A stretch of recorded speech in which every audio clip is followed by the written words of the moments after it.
You would not believe the mother load that I just dropped. And that's how I like to keep it. Leaving not a trace that I was ever here, let alone that I just birthed a creamy behemoth from my cavernous bowels. There's nothing worse than stinking up the toilet at work or at a party or at your lover's apartment. Flushing removes the graphic evidence, maybe 2 or 3 flushes if your skid marks are as tenacious as mine. But what of that subtle scent of a 300-cow dairy farm? Aerosol air fresheners aren't the most effective option or the healthiest, masking the stench with a blend of ChemLab carnations and just a touch of feces. So how do you convince the world that your poop doesn't stink, or in fact, that you never poop at all? Poo-pourri. Poo-pourri is the before-you-go toilet spray that's been proven to mask those embarrassing odours and save relationships. I can get a letter to Nikki. I see her sometimes with my sister. That'd be amazing. If you can get a letter to Nikki for me. I'd have to hide it from Veronica. She's not into breaking the law, which is something this letter would definitely be doing. But you do it. I'd have to be careful. I'm already on thin ice with my family. You should hear how I lost my job.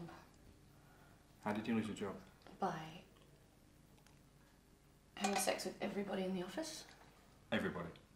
I was very depressed after Tommy died. It was a lot of people. We don't have to talk about it. Thanks. How many were there? 11. Wow. I know. Not going to talk about it anymore. Okay.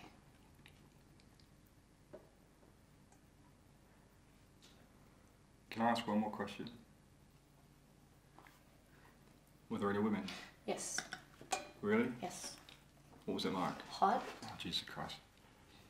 Were there like old women, like a sexy teacher who tries to seduce you? Made me sit on her lap and do things? Yeah. What, you sat on her lap? She told you what to do? Oh my God. Nikki hated when I talked like this. She made me feel like such a pervert. Maybe we should change the subject. I don't mind it. Oh, okay, I see. You think this has nothing to do with you. You go to your closet and you select, I don't know, that lumpy blue sweater, for instance, because you're trying to tell the world that you take yourself too seriously to care about what you put on your back.